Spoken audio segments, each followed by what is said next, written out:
श्री सत्यनारायण कथाव्रत का चतुर्थ अध्याय। सूत जी बोले, वैश्य ने मंगलाचार कर अपनी यात्रा आरंभ की और अपने नगर की ओर चल दिए।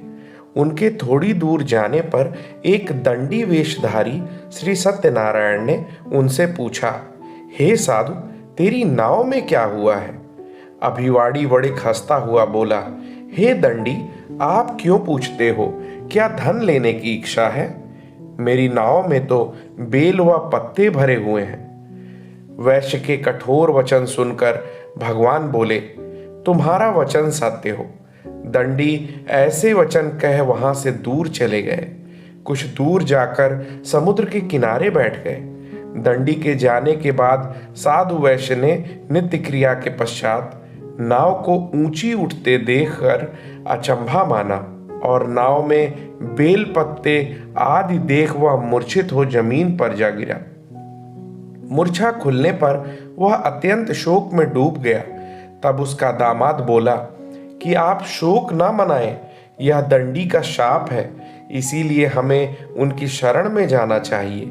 दामाद की बात सुनकर वह दंडी के पास पहुंचा और अत्यंत भक्ति भाव से नमस्कार करके बोला, मैंने जो आपसे जो असत्य वचन कहे थे उनके लिए मुझे क्षमा दें। ऐसा कहकर महान शोकातुर हो रोने लगा।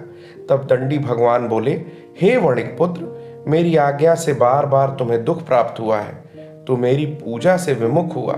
साधु बोला, हे भगवान, आपकी माया से ब्रह्मा आदि देवता भी आपके रूप को नहीं जानते, तब मैं अज्ञानी कैसे जान सकता हूँ? आप प्रसन्न होइए, अब मैं सामर्थ्य के अनुसार आपकी पूजा करूँगा। मेरी रक्षा करो और पहले के समान नौका में धन भर दें।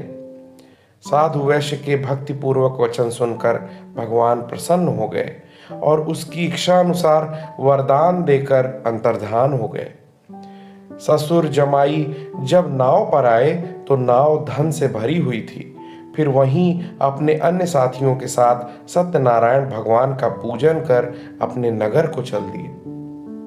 जब नगर के नजदीक पहुंचे तो दूत को घर पर खबर करने के लिए भेज दिया। दूत साधु की पत्नी को प्रणाम कर कहता है कि मालिक अपने दामाद सहित नगर के निकट आ गए हैं। दूत की बात सुन साधु की पत्नी लीलावती ने बड़े हर्ष के साथ सत्यनारायण भगवान का पूजन कर अपनी पुत्र कलावती से कहा कि मैं अपने पति के दर्शन को जाती हूँ, तू कार्य पूर्ण कर शीघ्र आ जा। माता के ऐसे वचन सुन कलावती जल्दी में प्रसाद छोड़ अपने पति के पास चली गई। प्रसाद की अवज्ञा के कारण श्री सत्यनारायण भगवान रुष्ट हो गए और नाव सहित उसके पति को पानी में डुबो दिया। कलावती अपने पति को वहां ना पाकर रोती हुई जमीन पर गिर गई। नौका को डूबा हुआ देख व कन्या को रोता देख साधु दुखी होकर बोला कि हे प्रभु, मुझसे तथा मेरे परिवार से जो भूल हुई है उसे क्षमा करें। साधु के दीन वचन सुनकर श्री सत्यनारायण भगवान प्रसन्न हो गए और आकाशवाणी हुई, हे साधु, तेरी कन्या मेरे प्रसाद को छोड़कर आई है, इसीलिए उसका पति अदृश्य हो गया है। यदि वह घर जाकर प्रसाद खाकर लौटती है तो इसे इसका पति अवश्य मिलेगा। ऐसी आकाशवाणी सुन कलावती घर पहुंचकर प्रसाद ग्रहण करती है और फिर आकर अपने पति के दर्शन करती है। उसके बाद साधु अपने बंधु बांधवों सहित श्री सत्यनारायण भगवान का विधि विधान से पूजन करता है तथा इस लोक में सुख भोग व अंत में स्वर्ग को जाता है। श्रीमन्नारायण